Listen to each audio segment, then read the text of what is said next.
menyatakan terdakwa Muhammad Rizik bin Hussein Shihab menjatuhkan pidana kepada terdakwa oleh karena itu dengan pidana penjara selama 4 tahun. Jadi demikian ya terdakwa. Ini hasil musyawarah majelis hakim, saudara dinyatakan terbukti ya, dan putusan ini sudah dibacakan ya. Dan sesuai dengan ketentuan pasal 196 ya, saudara mempunyai hak ya. Pertama adalah hak untuk menerima atau menolak putusan, saat ini juga itu mengajukan banding ya. Yang kedua adalah hak untuk pikir-pikir selama 1 minggu 7 hari ya. Yang ketiga adalah hak untuk mengajukan permohonan pengampunan kepada presiden ya, dalam hal saudara menerima putusan, yaitu yang disebut gerasi ya. Terhadap 3 opsi tadi hak saudara, apakah saudara akan berkonsultasi dengan tim penasihat hukum atau akan langsung menjawab? Jadi dengan 2 alasan tadi yang saya sampaikan majelis hakim, dengan ini saya menolak putusan majelis hakim dan saya menyatakan banding. Terima kasih. Wassalamualaikum warahmatullahi wabarakatuh. Waalaikumsalam.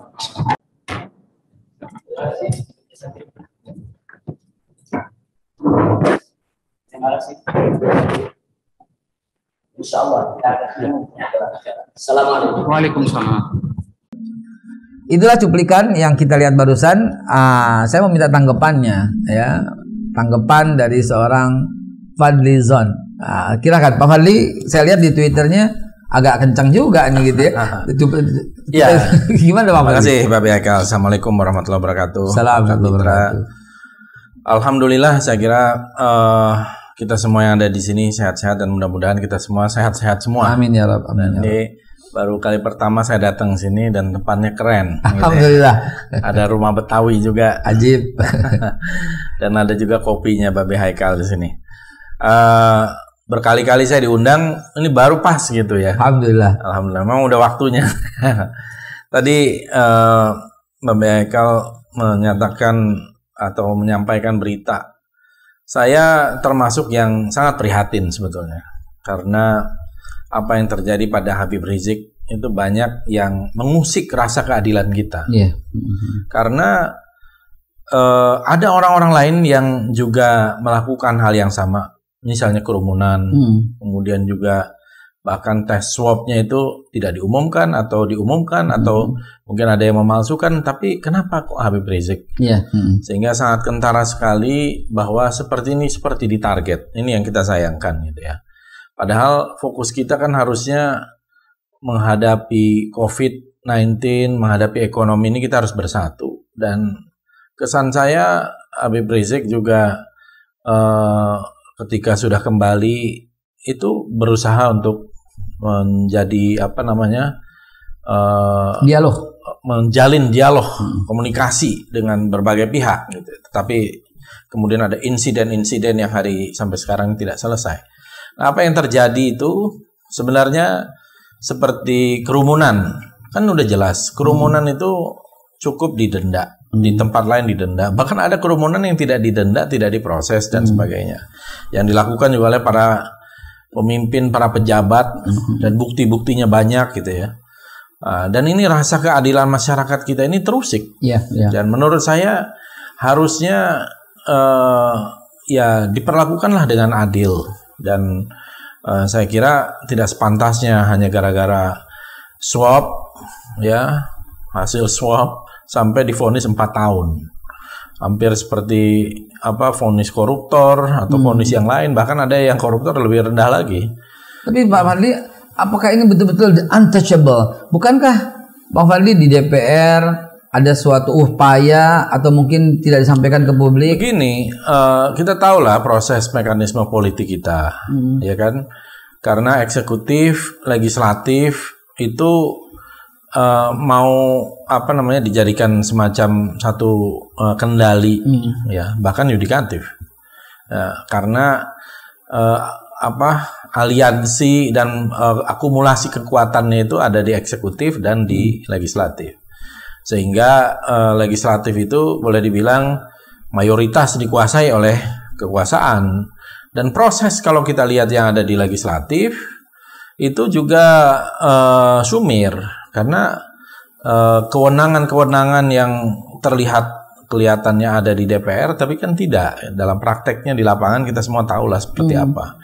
Jadi kalau misalnya sudah bicara A dari pandangan dari sikap partai dan sebagainya B tapi bicaranya A, nah itu akan berbeda. Ada indikasi nggak bahwa Presiden Jokowi tidak bisa melakukan intervensi atau bisa melakukan intervensi sebenarnya? Ya kalau dalam hukum secara normatif kan dibilang tentu tidak boleh intervensi. Tapi bisa. Secara normatif bisa. Beliau itu kan kepala presiden. Kita tahulah praktek politiknya di belakang itu seperti apa. Ya kalau saya melihat misalnya menimbulkan keonaran apa? Apalagi yang dipakai ini adalah undang-undang tahun 46 Indonesia baru merdeka. Itu baru merdeka aja Belanda udah datang lagi sama sekutu. Ya kan? Berusaha ngambil lagi. Dan waktu itu memang pasal-pasal itu kebanyakan warisan Belanda. Bahkan itu dari buku Engelbrecht nih, Pak Kapitra juga tahu. Jadi kalau kita lihat dan yang dimaksud dengan keonaran ketika itu kan beda. Saya ikutin sidangnya. Jaksa juga mengatakan keonaran itu dengan karangan bunga yang begitu banyak. Sejak kapan karangan bunga menjadi dalil keonaran? Makanya itu aneh. Padahal itu banyak orang yang kirim karangan bunga dari mana-mana kalau ada apa. Jadi menurut saya ini kita nih mau negara demokrasi atau mau jadi negara otoritarianisme lagi. Nah, masa hal-hal yang menurut saya biasa saja dibayangkan kalau orang kayak begitu di seluruh dunia ini, menurut saya ini pertama kali ada di dunia ya. Kasus yang seperti ini terjadi di Indonesia, malu sebenarnya. Berlaku nggak Bang Faldi? Ranking ini ya, Mbak Haikal, bentar. Ranking demokrasi kita ini sekarang ranking 102.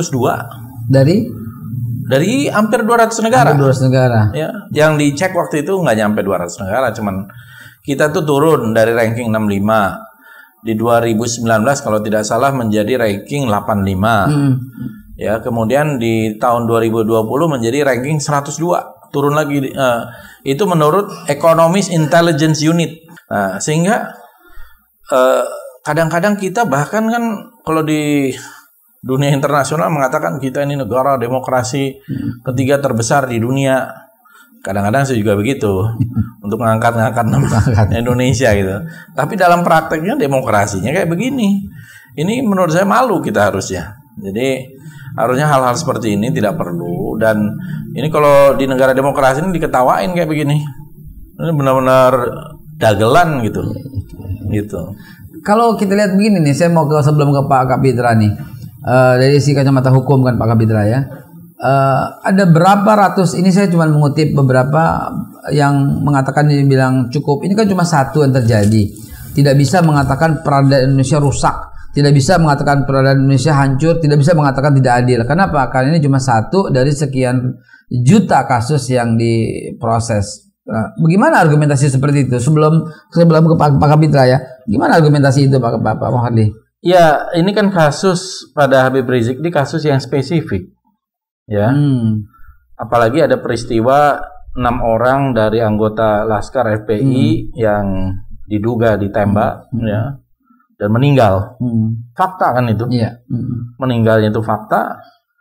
Kemudian tiba-tiba jalannya langsung dihapus, jalanannya itu KM 50-nya itu. Bangunan yang ada di sana kemudian untuk itu kan lucu.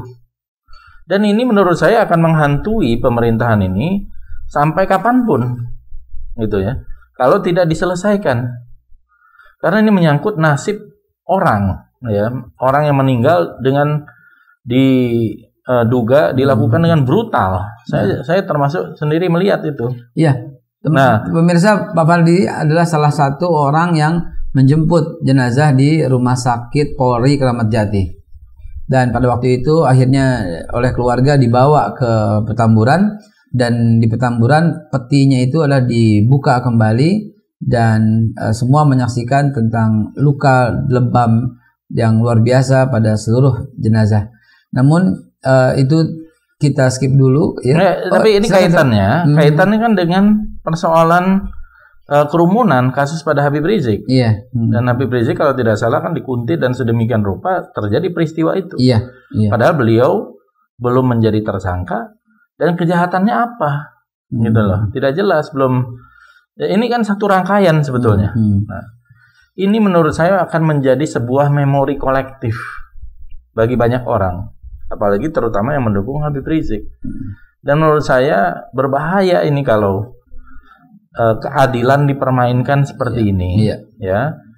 Sementara pelaku yang menembak gitu kan sudah diakui oleh Kapolri sendiri waktu itu. Nah, kemudian diperlakukannya tidak ditangkap dan sebagainya. Ini yang menurut saya masyarakat sekarang nih menilai dengan terang benderang karena semuanya menjadi punya akses terhadap informasi. Iya. Kalau dulu mungkin nggak ada akses selebar ini ya. Nggak ada seluas ini. Dulu bisa ada TV poll, bisa diedit, bisa di sensor, bahkan bisa diredam, bisa dibredel. Kalau sekarang kan nggak bisa membredel sosial media, kecuali misalnya platformnya dihapus. Dihapuslah itu namanya Facebook, dihapus namanya Instagram, nggak boleh masuk Indonesia, atau YouTube nggak masuk Indonesia. Tapi itu kita nggak ada di sini. Itu nggak mungkin terjadi gitu kan. Itu ada kesepakatan dalam dunia internasional. Nah teman-teman sekalian, kayaknya ini agak jadi serius nih. Cyber TV belum pernah serius ini gitu kan ya. Tapi kita lihat dulu ya, Pak Kapitra sebagai seorang dokter hukum punya pandangan lain terhadap ini. Silakan Pak Kapitra. Ya, pertanyaan saya masih sama. Pak Kapitra lihat kayak apa nih gini? Apakah pantas kalau kita tidak melihat kerumunan ya, karena kerumunan sudah selesai ya, dibebaskan dan didenda, dan kemudian yang sekarang ini adalah beliau berkata saya sehat. Nah, apakah itu sebuah kejahatan dan akibat kata-kata itu apakah betul menimbulkan kerumunan begitu Pak Kapitra? Menimbulkan keonaran. Oke, saya ingin melihat dalam perspektif yang berbeda, dalam posisi yang berbeda. Nggak ada manusia yang tidak salah. Nggak ada yang manusia yang tidak berbuat kekeliruan. Karena proses-proses itu bukanlah berdiri sendiri, tapi rangkaian-rangkaian dari beberapa peristiwa. Dan ini peringatan kepada tokoh-tokoh Islam kalau ingin bermain dalam dunia politik, atau kalau mau menjadi tokoh, ditokohkan, konsekuensinya seperti ini. Apa yang dilakukan oleh, katakan, Pak Fadli, perbuatan yang sama dilakukan oleh Rizik Syihab umpamanya, itu dampaknya pasti berbeda. Sebagai tokoh Islam tentu respon masyarakat jauh lebih tinggi daripada Pak Fadli melakukan. Saya mendengar dari bacaan pertimbangan hukumnya Majelis Hakim, itu salah satu masuk dalam satu pertimbangan. Itu pertama saya ingin sampaikan. Kedua, realitas politik hukum kita, bahwa undang-undang yang disebutkan Pak Fadli tadi itu ada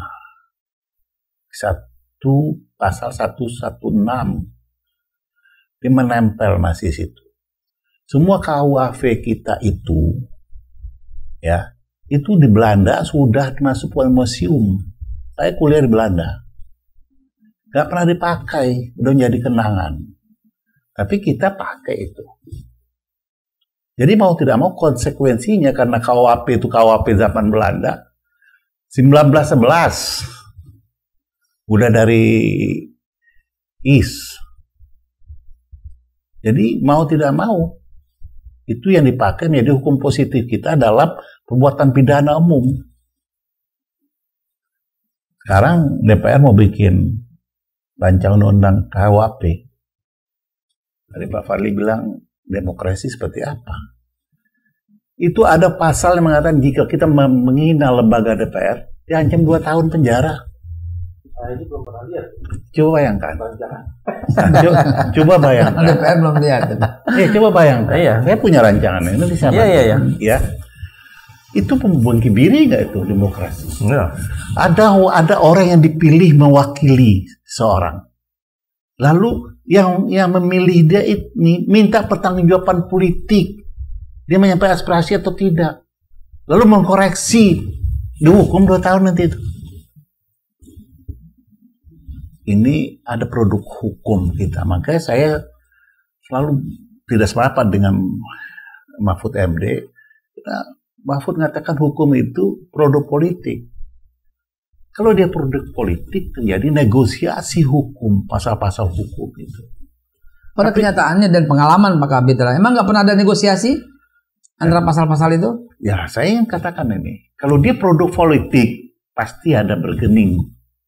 Ya. Tapi kalau dia produk sosial, dia berbeda. Ada gejala-gejala. Ada pengembangan cyber.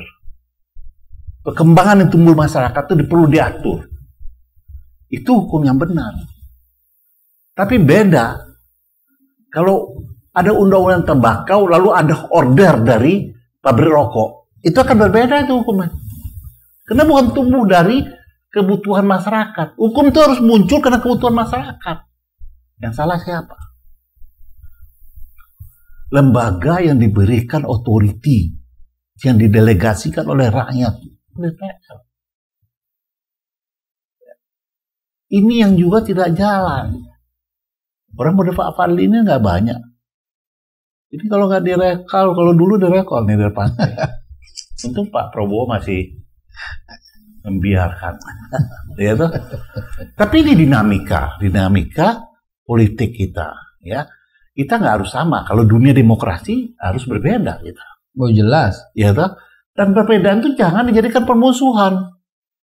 Ini ketika berbeda, dia nggak tahu saya apa punya hati, saya masuk ke PDI, rumah saya dibom. Karena nggak boleh berbeda. Ada nggak satupun rahasia klien saya, termasuk rahasia Habib Rizik yang saya bocorkan sampai hari ini. Ya, banyak yang saya pegang juga Batian Nasir, semua hampir ulama. Tapi itu karena bagian dari profesi diatur oleh undang-undang advokat, saya tidak boleh membocorkan rahasia klien. Sampai hari ini saya pegang sampai mati. Ini kita berbeda. Terus ada proses. Kita terlalu prematur mengatakan melukai rasa keadilan. Ya, kalau tadi Habib Rizik terima itu, berarti sudah ingkrah dia. Dia menyatakan banding. Nah, rasa keadilan mana yang sekarang dilukai? Karena belum ada keputusan apapun. Belum ada keputusan apapun. Untuk membantah keputusan pengadilan harus melalui pengadilan juga. Ini tata kelola proses beracara kita di pengadilan. Jadi apa yang dinyatakan jaksa berdakwanya dengan pasal 14 Undang-Undang Nomor 1 46 itu, Habib Rizik CS tidak punya kepentingan, tidak punya kewajiban untuk membuktikan. Jaksa membuktikannya, hakim menilainya. Dan itu diperdebatkan bersama antara terdakwa, pengacaranya, jaksa, dan hakim. Dan hakim menilai di sini. Hakim manusia juga, ya. Jadi sudut pandangnya itu pasti nggak sama. Oleh karena itu, ketika terjadi suatu putusan, kalau terdakwa tidak puas, masih ada penyaluran lagi. Ada lembaga lain, pengadilan yang lebih tinggi, namanya pengadilan tinggi. Nggak puas mana tinggi, ada lagi namanya Mahkamah Agung. Di Mahkamah Agung itu ada 2 proses hukum, ya kasasi, ya PK. Tapi sekarang dia ingkrah, dikaji dari sudut pandang mana kita melihat. Ya. Saya tidak melihat kasus per kasus. Saya melihat putusan akhirnya seperti apa. Jadi menurut Pak Kapitra, hari ini karena belum inkrah, karena belum total, belum final, tidak ada rasa keadilan yang terlukai. Kita bandingkan lah ya. Kita ini kan selalu, kalau kita mendapatkan apa yang menguntungkan kita mengapresiasi. Kalau kita tidak mendapatkan apa yang kita inginkan, kita mencaci maki. Megabendung, ya, itu denda 20 juta, nggak ada penjara. Petamburan 8 bulan. Ancaman maksimalnya setahun. Petamburan 50 juta dan kurungan. Iya, ancaman maksimal setahun. Ada payung hukumnya kan. Cuma lihat urutan. Saya ingin fair aja. Begitu pulang itu ada kumpulan massa sangat banyak. Ya, oke. Sampai Petamburan harusnya ada kearifan. Ini pandemi. Dibubarkan suruh pulang, jangan masuk lagi. Lalu besoknya Jumat, saya masih ingat nih, kayak Tebet. Di Tebet saya hadir kok itu, diundang lagi nih untuk Sabtu. Habis Tebet langsung ke Megamendung. Padahal patut diketahui bahwa kehadiran HRS di situ akan menimbulkan kumpulan massa. Karena kehadiran itu tumbuh banyak orang. Harusnya menghimbau. Masuk lagi ke Petamburan malam minggu. Muncul cerita yang banyak sekali. Maaf, ini tidak pantas disampaikan seorang ulama. Merespon orang yang artis itu dengan kata-kata seperti itu. Itu semua terkait dengan pengadilan? Tidak masalah. Tidak ada urusan dengan pengadilan.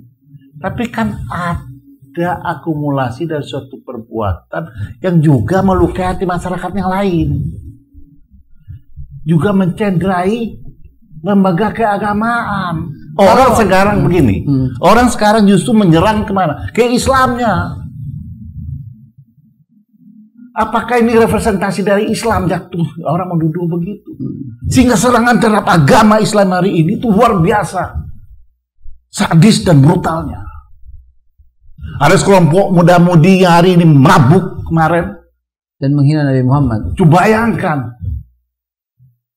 Apa? Ini bobot secara psikologi ini berhubungan satu sama lain. Itu yang saya katakan ada sosial efek yang beda dengan saya atau antum dengan Pak Fadli. Dia ini tokoh yang dibesarkan oleh umat. Harusnya memberikan contoh atau meredakan emosi umat. Ya inilah yang terjadi. Tapi ini tidak ada hubungan dengan putusan pengadilan. Karena pengadilan bagaimanapun dia punya independensi. Res politika itu dia punya kewenangan separatis of power itu yudikatif di situ. Saya mau fokus kepada ini Pak Kapitra. Tadi Pak Kapitra bercerita dari awal ketokohan, kemudian kembali kepada ketokohan. Bagaimana dengan azas yang paling dasar dalam hukum, equilibrium before the law? Saya tidak berkaitkan itu dengan putusan, tapi saya ingin mengingatkan ada dampak, ada sosial efek yang jauh lebih besar daripada hukuman itu sendiri. Artinya kalau seorang yang melanggar dan dia bukan seorang tokoh, mungkin perlakuannya tidak begini. Karena tokoh jadi perlakuannya begini? Tidak, saya dengar tadi bahwa ada pertimbangan hukum. Ini akan menjadi imitasi teori. Kalau dia melakukan seperti yang di UMI itu, lalu itu menjadi suatu pembenaran, akan muncul perbuatan yang sama. Itu sebagai salah satu pertimbangan. Tapi banyak lagi pembuktian-pembuktian yang dapat dibuktikan pengadilan, menurut pengadilan. Ya, sehingga pengadilan mengambil putusan itu. Kan ada pertimbangan-pertimbangannya semua. Saya dengar pertimbangan-pertimbangannya. Dan jaksa dapat membuktikan sebagian besar dari dakwaannya. Nah itu domainnya pengadilan. Siapa yang bisa intervensi? Presiden nggak bisa intervensi. Ya, kenapa? Karena itu bukan final. Begitu dia intervensi di pengadilan negeri, belum tentu pengadilan tinggi setuju. Kalau pengadilan tinggi setuju, belum tentu Mahkamah Agung setuju. Ini sekarang lembaga, bagaimana dia mau intervensi ini? Orang yang berbeda. Tetapi itu proses yang terjadi. Menjadi suatu realitas, menjadi early warning. Kalau orang ingin menjadi tokoh, bersikap sebagai tokoh yang sesungguhnya. Gimana Bang Fadli? Tadi maaf kepotong. Dan sekaligus saya mau tanggapan. Apa iya? Kan Pak Fadli sering nih. Pak Fadli orangnya kan visioner. Visionernya kelihatan. Dari 98 lagi pegang megafon juga tuh udah visioner. Wah ini orang jadi nih gitu kan. Orang jadi nih. Visioner. Apakah ada hubungannya dengan netizen yang berpendapat? Ini jangan-jangan disimpan supaya 2024 pemilu nggak ada ribut, tenang, damai gitu. Apa kita jangan-jangan kita dibilang sumber ribut atau gimana? Ini juga menurut saya sebuah wishful thinking gitu ya. Siklus politik kita itu kan siklus 5 tahunan. Dan dalam 5 tahun itu konstelasi bisa berubah. Iya. Di samping itu juga politik kita itu ujungnya itu last minutes gitu. Makanya saya termasuk tadi mengatakan mau 3 periode. Ini kita baru pemerintahan ini baru belum 2 tahun. 2 tahun. Kok udah bicara 2024 gitu. Dan udah banyak calon-calon dipasang-pasang. Iya, tadi saya diskusi termasuk dengan saudara Kodari gitu ya.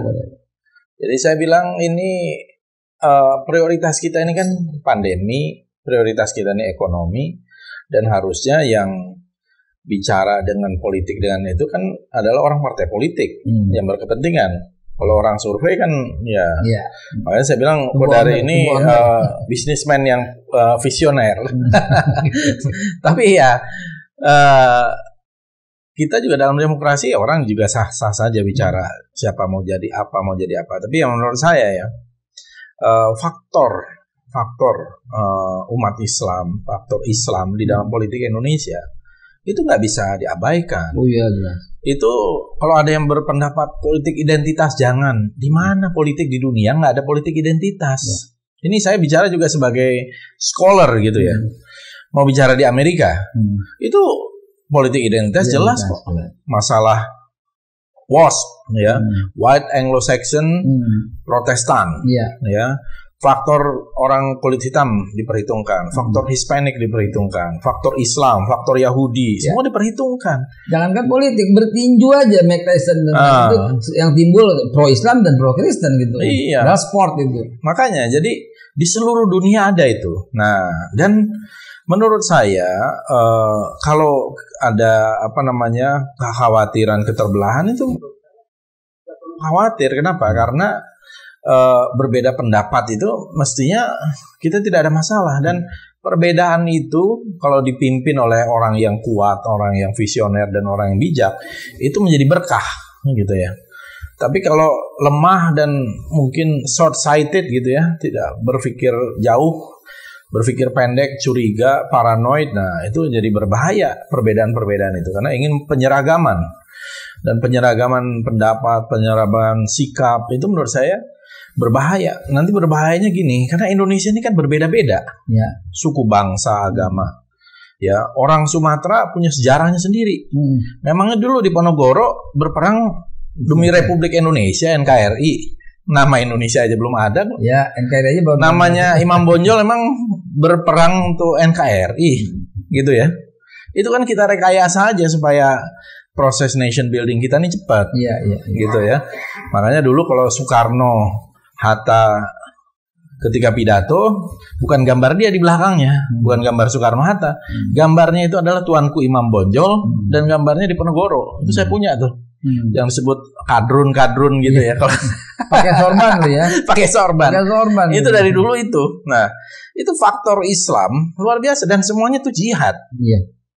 Itu resolusi jihad. 10 November itu adalah jihad yang dikeluarkan oleh Kiai Haji Hashim Asy'ari 22 Oktober. 22 Oktober resolusi. Saya masih punya korannya asli, diterbitkan oleh Kedaulatan Rakyat. Dan itu kan setengah mendorong pemerintah, ayo bersikap dong kamu. Ini untuk menyelamatkan agama Islam yang disebut dan negara Republik Indonesia. Jadi yang disebut tuh pertama agama Islam dan negara Republik Indonesia. Gitu. Ini kalau kita bicara sejarah. Jadi termasuk peristiwa 45 itu ya November itu adalah peristiwa jihad. Namanya saja resolusi jihad. Dan kumandangnya itu adalah takbir. Takbir, semuanya takbir. Bung Tomo tuh pidatonya sampai sekarang masih mengiang-iang gitu ya. Kami di Gerindra itu kalau lagi mengheningkan cipta, Pak Prabowo itu mengheningkan ciptanya, backgroundnya lagu Gugur Bunga, terus pidatonya Bung Tomo itu luar biasa itu, menggetarkan gitu ya. Jadi nggak bisa, dan itu adalah bagian dari kenyataan kita. Bukan berarti juga mengabaikan yang lain, tidak dong, kan semua mempunyai kontribusi ya. Tetapi dalam hal ini faktor umat Islam selalu menjadi faktor yang penting. Seperti halnya di Filipina, faktor umat Katolik sangat penting. Faktor umat Protestan di Amerika sangat penting. Begitu juga di tempat lain. Dan itu hal yang biasa saja. Karena memang demografinya seperti ini. Sehingga kalau ada kekhawatiran karena Habib Rizik waktu itu ada 212, 411, gaungnya begitu luas dan yang hadir dianggap jutaan, memang ada kekhawatiran. Ada kekhawatiran Islam ini semakin mengakar. Dulu di tahun 80-an nggak pernah lihat kita ada orang pakai jilbab. Ya kan? Terus tahun 80-an akhir saya melihat ada kawan-kawan perempuan ya. Itu waktu itu istilah akhwat masih baru. Belum ada kenal. Cuma halak-halak doang yang kenal. Ya, betul. Nah, itu mau pakai jilbab diusir. Dikeluarin dari sekolah. Tiba-tiba jadi lautan jilbab. Ya kan? Nah, ada salah paham terhadap Islam itu. Dikira Islam itu agama yang fundamentalis atau apa. Enggak. Islam dari dulu sejarahnya sangat toleran. Agama paling toleran. Tidak pernah ada perintah menghancurkan gereja, menghancurkan sinagog, tidak pernah. Salahuddin Al-Ayyubi datang masuk ke Yerusalem, menjaga gereja dan menjaga sinagog. Gitu. Iya, betul sekali. Jadi aneh. Ya, kesalahpahaman ini ditimbulkan karena memang ada adu domba, ada yang ingin adu domba. Jadi biasanya adu domba itu pihak ketiga. Nah, begitu juga di India ada yang adu domba Islam dengan Hindu, ada yang adu domba macam-macam. Boleh nggak saya katakan adu domba itu berhasil, Bang Fadli? Ya berhasil karena mungkin ada orang yang kelasnya masih kelas domba ya. Ini mohon maaf nih saya sampaikan. Ada salah seorang teman yang masuk ke dalam sel penjara dan sekarang sudah keluar. Pertanyaan pertama itu adalah dari seseorang itu kepada teman yang udah masuk penjara ini. Kamu 212 ya? Sebegitu naifnya, sebegitu fobianya dengan 212, padahal 212 selalu menampilkan kedamaian, ketentraman, dan Bang Fadli hadir, dan Pak Kapitra pun hadir. Dan Pak Jokowi juga hadir. Yes, Pak Jokowi pun hadir. Dong. Dan Pak Menko Polhukam, Pak Wiranto juga hadir. Iya, makanya. Terus sekarang 212 dianggap fobia. Iya, nah ini fobia terhadap Islam itu karena mereka nggak ngerti. Ini kurang bacaan. Nah, jadi orang-orang yang kurang membaca, orang-orang yang kurang nalar gitu ya. Karena nggak ngerti Islam itu seolah-olah begitu. Dan memang upaya-upaya untuk adu domba seperti ini banyak sekali dan kekhawatiran. Makanya dengan istilah radikal, terorisme, itu ada bukunya Treverson itu ya, Trevor Aronson. Itu judulnya The Terror Factory di Amerika itu. Dari 581 kasus teroris yang benar-benar dianggap original kasus teroris cuma satu. Selebihnya itu manufactured. Dibikin. Makanya disebut factory ya. Pabrik teror. Jadi ada institusi kayak FBI yang bikin, dia rekrut nih calon radikal. Kamu bisa nggak ngebom ini, dibom atau dikasih skenarionya dan lain. Itu diceritakan di buku itu. Nah, dia belum pernah dapat ancaman bom. Ya kalau telepon dulu pernah ada. Tapi nggak terjadi ya? Nggak terjadi. Di tempat Pak Kapitra terjadi? Saya pernah di macam-macam juga. Saya pernah diancam, pernah dulu pagar rumah saya dibongkar, di jalan pernah macam-macam. Ya itu resiko hidup ya. Iya. Gitu. Pak Kapitra juga mungkin ya. Menurut saya ini nggak perlu harusnya gitu ya. Teman-teman sekalian, Bhinneka Tunggal Ika nggak boleh kemana-mana. Itu adalah sebuah kesepakatan berbeda-beda tetap satu. Dan kenapa sekarang berbeda jadi musuhan? Dan saya pun merasakan hal itu. Alhamdulillah, ancaman cuma telepon, ancaman cuma WhatsApp, ancaman cuma fisik, tetapi yang kenyataannya alhamdulillah belum pernah terjadi. Dan ternyata terjadinya pada Pak Kapitra. Gimana Pak Kapitra? Kita lihat, kita verifikasi sistem negara kita untuk mengayomi, untuk membuat equality before, ya, karena dari situ itu sudah sangat baik. Ya. Terus Islam ini tidak pernah punya ada masalah dari dia muncul. Nggak pernah ada masalah. Kenapa muncul Islam ini dari Nabi Adam hari ini? Ya, bukan zaman Nabi Muhammad saja. Seluruh nabi-nabi yang disebutkan di agama-agama lain itu nabi orang Islam. Ya. Yang kompleksitas itu permasalahan umatnya. Bangsa ini sebenarnya sudah Father itu sudah betul-betul meletakkan suatu fondasi bangsa ini milik bersama. Ya. Tapi ada realitas sosial dan demografi Bah, emang umat Islam punya peran kesadaran sendiri untuk membebaskan negeri ini dari penjajah, untuk memerdekakan, untuk mengisi kemerdekaan. Ini realitas sosial, demografi, ya kan? Jadi umat Islam itu banyak. Jadi kalau ada penjahat, ada pelacur, juga mereka umat Islam bukan ajaran menyuruh, sama dengan Filipina. Itu didominasi agama lain, penjahatnya juga sama juga gitu. Tapi nggak pernah dituding agamanya. Saya sependapat sama Pak Fadli, bahwa ada kelompok-kelompok yang ingin menghancurkan Indonesia dengan cara seperti ini, memecah konflik lalu membentur-benturkan. Saya nggak percaya sama Samuel Huntington itu ada benturan peradaban. Bentur peradaban tidak ada. Yang ada bagaimana pertempuran selalu dipelihara ya di dunia ini supaya apa? Bisnis mereka jalan, lalu ada penguasaan komoditas. Ini yang terjadi hari ini. Jadi kita jangan lihat yang salahnya Timur Negara, tidak. Nah, umat Islam juga ada yang salah. Kenapa? Karena mereka memakai baju Islam itu untuk melakukan kejahatan. Atau ada orang-orang tertentu melabelkan Islam lalu bikin kejahatan. Itu ya. Bisa dibilang oknum kan Pak? Nah, Islam ini nggak pernah salah. Problem kita ada pada umat. Jadi umat yang mau diadu domba, sifatnya masih domba. Itu setuju saya benar. Karena masih mentality of evil, kedangkalan dia. Jadi kalau orang Islam tidak ada satu pun agama, maaf, yang saya yakini karena saya belajar juga agama-agama besar dulu di Jerman, seindahnya Islam. Kalau tadi Pak Wali Salihuddin Ayub, apa kata Rasulullah? Barang siapa yang di gereja, ya itu aman, keadaan perang. Saya akan jaga gereja sebagaimana saya menjaga diri. Ini nggak pernah dibuka toleransi yang hebat seperti ini. Al-Quran mengatakan barang siapa membunuh satu orang tanpa dia bersalah, tanpa apa-apa, tanpa hak, sama dengan membunuh semua manusia. Barang siapa yang memelihara satu nyawa, sama dengan memelihara seluruh nyawa. Nggak ketemu kitab suci manapun. Ya, nggak ketemu. Tetapi yang rahmat ini, ya, yang begitu nice, orang Islam tidak menjaganya karena tidak berperilaku seperti ajarannya itu. Deviasi dalam belasan Islam itu selalu interpretatif dan mengklaim suatu kebenaran. Kita rapuh sebagai umat, bukan Islamnya rapuh, kita rapuh, orang masuk.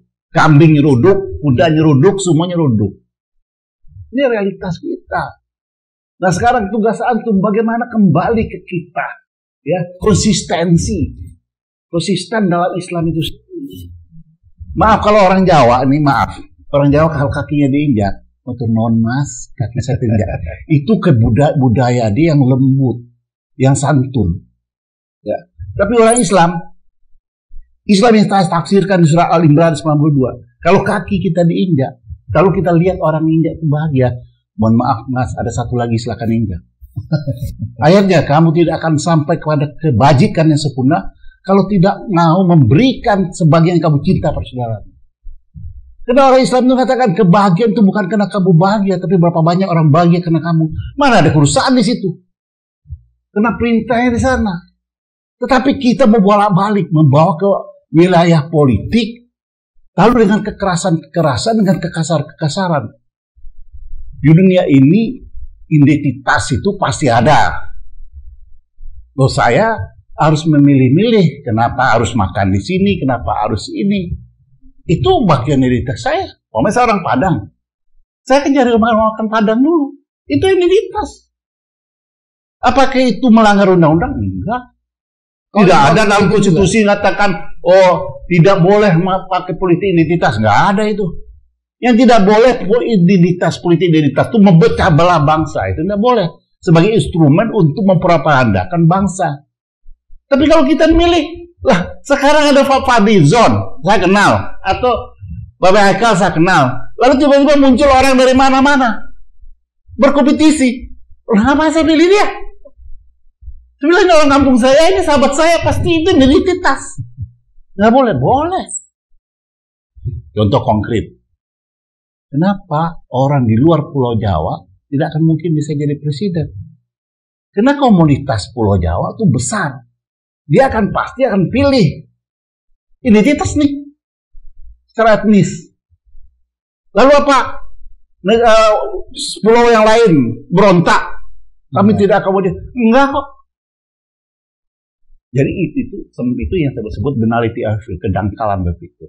Berarti Pak Kapitra, kalau umpamanya dari sekarang banyak calon yang tampil, yang sudah tampil, kalau umpamanya pilihan Pak Kapitra Jawa, berarti Pak Prabowo Subianto dong ya? Saya tidak melihat itu karena terlalu dini. Tetapi saya yakini ini presiden 3 periode ini politik busuk sekelompok orang untuk mendiskreditkan Presiden Jokowi. Untuk menghapus jejak. Seolah-olah dikesankan bahwa Pak Jokowi akan menghalalkan cara termasuk mendabrak undang-undang dasar demi ambisi. Padahal Presiden mengatakan itu orang yang cari muka sementara sudah punya muka. Ini terus dimobilisasi opininya. Padahal itu bertentangan dengan pasal 7. Itu sudahlah, ini perjuangan Pak Fadli ini 98 sudah menghasilkan batasan kekuasaan apapun di Republik ini. 2 batasan periode. Kekuasaan, iya. Ya kan? Itulah yang cuma satu-satunya yang tinggal dari produk reformasi. Dan ini sudah menjadi konsensus kita di era 98 sampai hari ini. Jadi kalau ini didobrak lagi, dihabisin lagi, kita akan masuk era apa lagi? Kembali kepada era otoritarian. Teman-teman, dan itu nggak mungkin dilakukan. Kita lihat ya, ada survei yang menyatakan bahwa 60 sekian persen, 67 atau 68% kita lihat hasil surveinya menyatakan setuju Pak Jokowi 3 periode dan kemungkinan akan terjadi kalau itu banyak setuju, yaitu dengan perubahan. Kita lihat hasil surveinya beberapa dan pendapat-pendapat ini.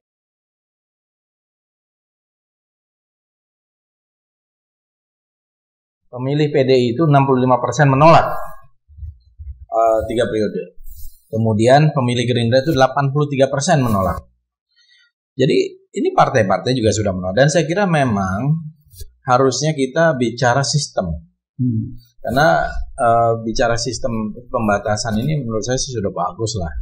Artinya ya semua aktivis dulu juga hafal tuh. Power tends to corrupt, absolute power corrupts absolutely. Betul. Jadi janganlah kita mengulang lagi. Dan juga ini juga kesempatan bagi sebuah regenerasi dan sebagainya. Jadi saya dengar dari PDI, dari partai-partai lain pada umumnya kan ingin mengajukan calon masing-masing. Dan itu menurut saya sah-sah aja, bagus gitu. Malah saya katakan kalau ingin tidak ada friksi yang terlalu banyak, dibuka peluang supaya calonnya lebih dari 2, 3, 4 pasang dan sebagainya. Itu akan jauh lebih berwarna gitu. Sehingga hidangan di atas meja kita ini banyak. Bukan hanya 1 menu, 2 menu, tapi misalnya banyak menunya. Pilihnya enak, sesuai selera gitu. Akhirnya kita mengerucut nih ya, bahwa kok udah rame banget 2024. Kayaknya dulu saya mau sedikit ya memori zaman dulu ya. Lanjutkan kata-kata ini. 2019 ganti presiden gitu kan. Apa mungkin kita 2024 pasti ganti presiden. Tapi jelaskan yang tadi kaitan dengan Habib Rizik. Iya, apakah ini ada kaitannya? Gitu. Kok di awalnya 6 tahun ada yang mengucapkan selamat sampai ketemu 2026. Kemudian sekarang diputuskan sementara 2024, artinya 4 tahun ya. Kalau 2021, 2022, 2023, 2024 pas. Apakah ada kaitannya atau tidak? Sekarang udah banyak orang-orang yang mencalonkan. Dan jangan lupa teman-teman sekalian, ini sedikit sebelum saya sampai kepada Pak Kapitra, karena saya cuma mengantar dan diskusinya akan mengarah kepada apa yang saya sampaikan. Nanti di tahun 2024 ya, menurut survei lebih daripada 60% itu pemilih pemula. Dan tren kita itu adalah demen banget dikasih janji-janji palsu.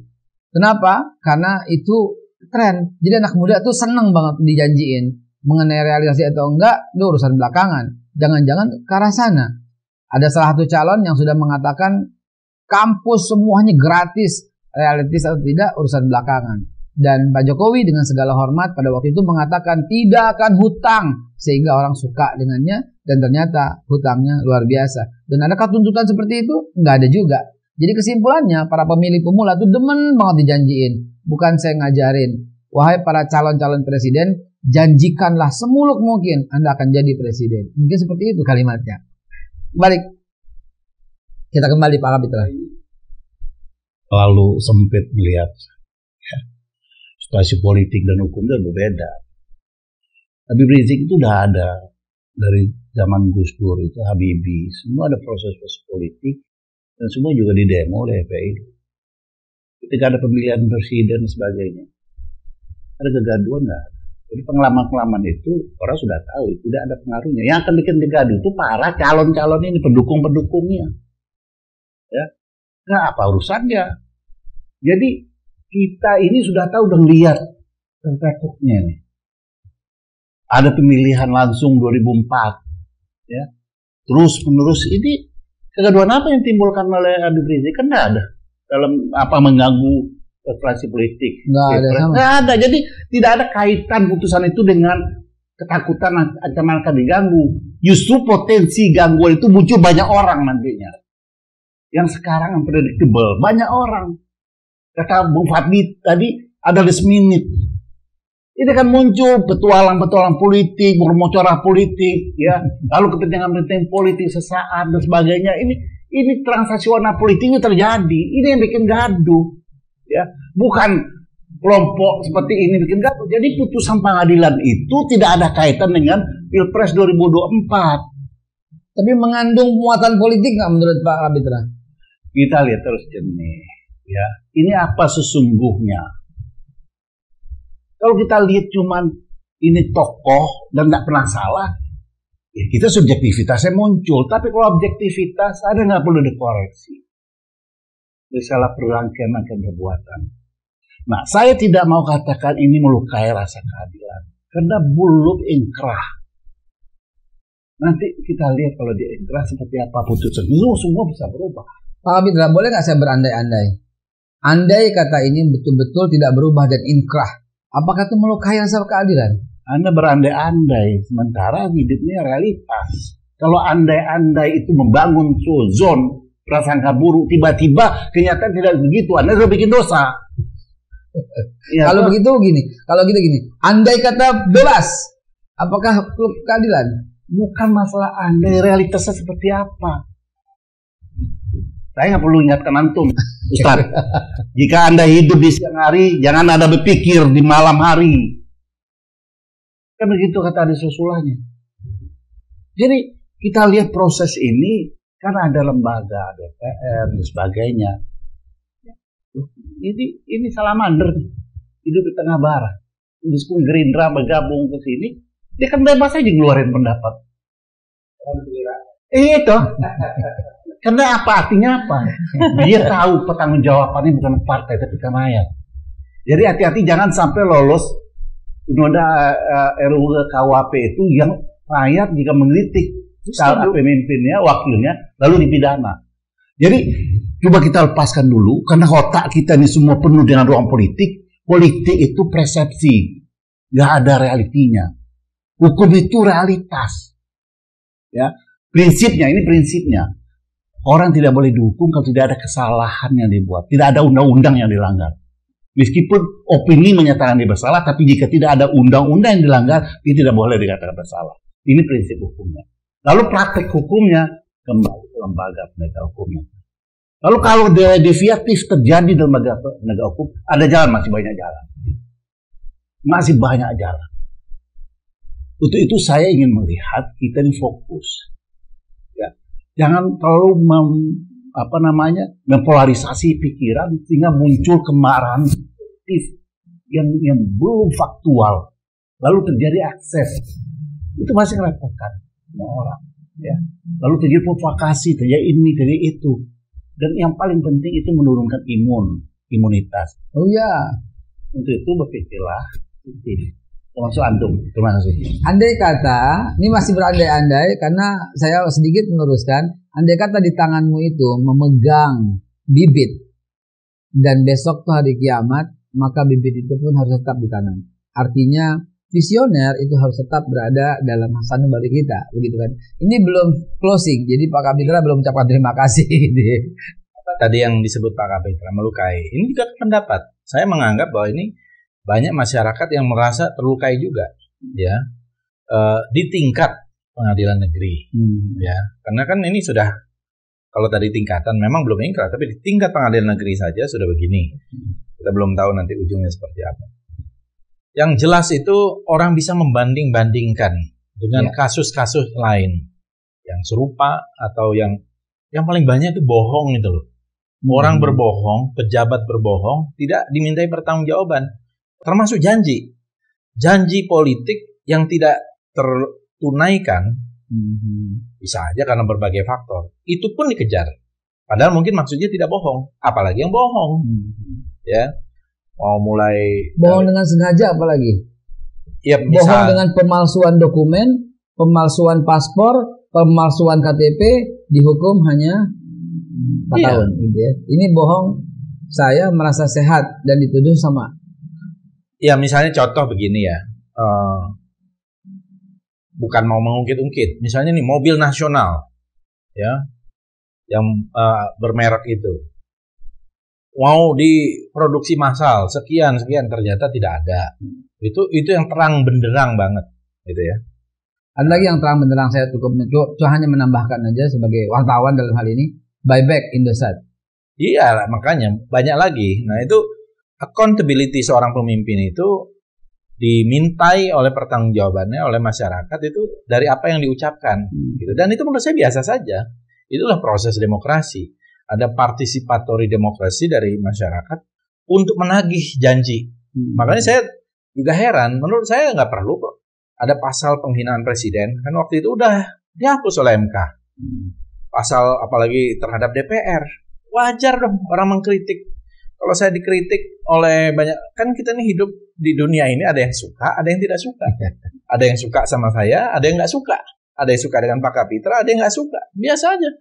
Ke Babe Haikal gitu. Saya kira nabi-nabi pun begitu. Oh iya. Ada yang suka, ada yang nggak suka. Bahkan Nabi Muhammad pernah ditimpuki segala. Iya betul. Nah, kita ini cuma dibully aja kok gitu ya. Anggap aja itu mengurangi dosa. Mengurangi dosa.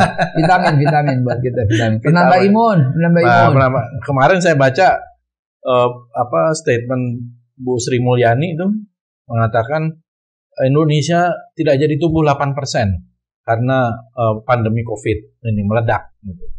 Terus saya buat di Twitter saya, saking lucunya pernyataan ini bisa menambah imunitas, saya bilang gitu. Masih enak Pak Kapitra masih bisa bertwitter ya. Masalahnya Twitter saya udah hilang Pak Kapitra. Bung Fadli ini lagi mengoreksi tempatnya berdiri. Lembaga pengawas itu DPR. Iya ya. Ini artinya apa? Pak Fadlizon mengatakan DPR ini mandul. Jadi Ya kan, tidak bisa mengontrol. Mohon maaf Pak Kapitra. Apa yang disampaikan Bang Fadli hanyalah satu orang Fadlizon. Padahal isinya kan antum jangan lihat gitu. itu. Antum jangan lihat personality. Antum melihat fungsi. Lembaga ini didirikan fungsinya apa? Dasarnya apa? Ada kekuatan undang-undang di sana. Ya. Kalau dia tidak melaksanakannya, inilah kontrol rakyat terhadap dia. Nah sekarang rakyat mau kontrol dia, lalu mendukung. Sementara produk untuk menghukum rakyat itu ada di DPR. Jadi nanti negara hukum itu berubah bukan mengatur harmonisasi, tapi negara hukum itu menganggap semua rakyatnya penjahat dan harus dihukum. Itu guna DPR menseleksi itu, mensaringnya. Ini melindungi rakyat atau enggak? DPR tugasnya satu aja. Ketika dia jadi anggota DPR udah nggak ada partai. Tugasnya adalah mensejahterakan rakyat. Ibunya rakyat, dia harus tanggung jawab. Enggak jadi malah dikundang, dia durhaka. Sekarang DPR itu, lembaga DPR itu yang harus didorong, difungsikan agar ngawasin pemerintah, mengontrol pemerintah. Itu kewenangan yang diberikan undang-undang dasar maupun undang-undang. Logikanya seperti itu. Jadi gini, kita jangan subjektif lihat pemerintah. Pemerintah itu A sampai Z harus diurusnya. untuk dia ngurus ini ada DPR. Antum tahu budgetnya itu diputuskan oleh DPR bersama-sama. Ya toh, kalau DPR off semua nggak jalan itu. Kontrol ada di situ. Legislatifnya, regulasinya ada di DPR juga depannya. Ini kan sebenarnya mitra yang saling koreksi, bukan saling kolisi. Yang saya garis bawahi Pak Kapitra dan teman-teman sekalian, ketika masuk DPR itu harusnya lepas baju. Jangan lagi melulu dengan kepartaiannya, itu sangat ideal.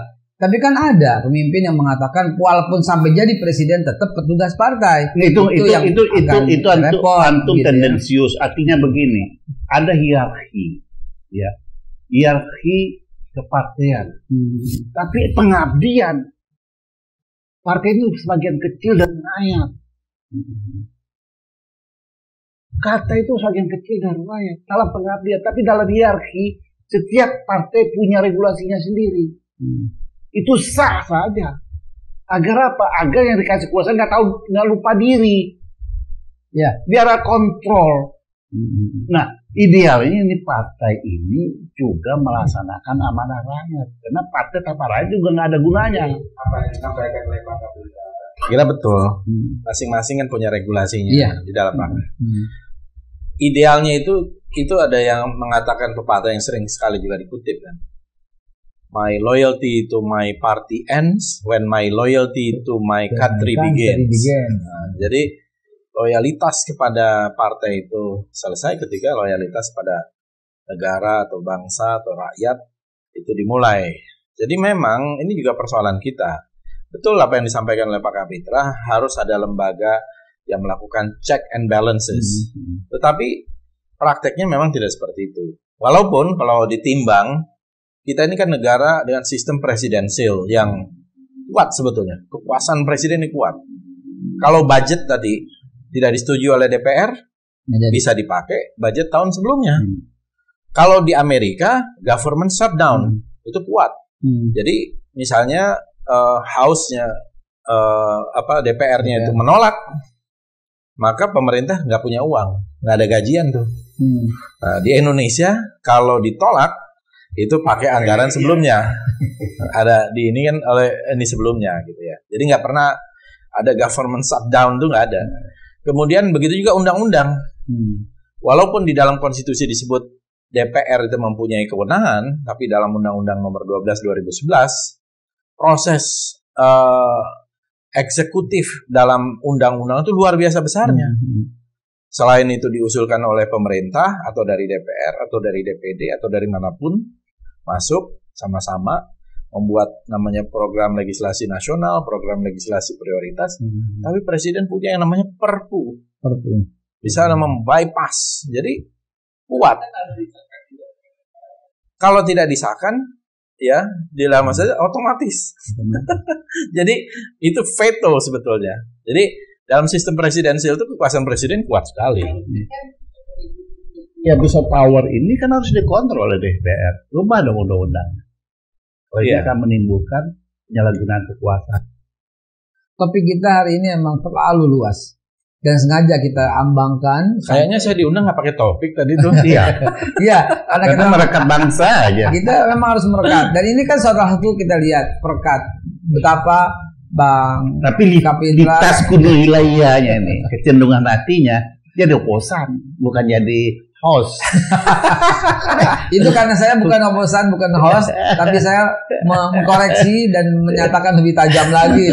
Soalnya kita pernah nyanyi bareng-bareng 2019 presiden. Jadi teman-teman sekalian. Dan pernah juga kita nyanyi di ELC. Oh iya, kita udah nyanyi semua. Tapi jangan lupa teman-teman sekalian, ini ada sebagai penutup saya mau menampilkan satu kata-kata seorang yang luar biasa. Orang itu berkata begini. Hari ini saya berbicara bukan sebagai presiden, bukan sebagai mandataris MPR, bukan sebagai panglima besar revolusi, dan juga bukan sebagai presiden seumur hidup. Tapi saya berbicara sebagai penyambung lidah rakyat Indonesia, Soekarno. Beliau kita tahu dari partai apa, tapi ketika beliau jadi presiden dia copot semua bajunya, dia penyambung lidah rakyat Indonesia. Mudah-mudahan kita tetap menghargai dan menghormati jasa para pahlawan, dan Cyber TV adalah saluran pemersatu bangsa. Kita bercanda di sini, kita guyon di sini, semuanya menjadi satu, daging semua isinya. Kenapa? Karena sedikit dari pihak hukum, sedikit dari undang-undang, sedikit semua. Pemirsa, dibutuhkan kecerdasan untuk menggalinya, dan mudah-mudahan kita semua tentunya adalah orang-orang yang cerdas untuk masa depan Indonesia yang lebih baik. Saya Haikal Hasan buat Cyber TV dan seluruh anak Indonesia. Assalamualaikum warahmatullahi wabarakatuh.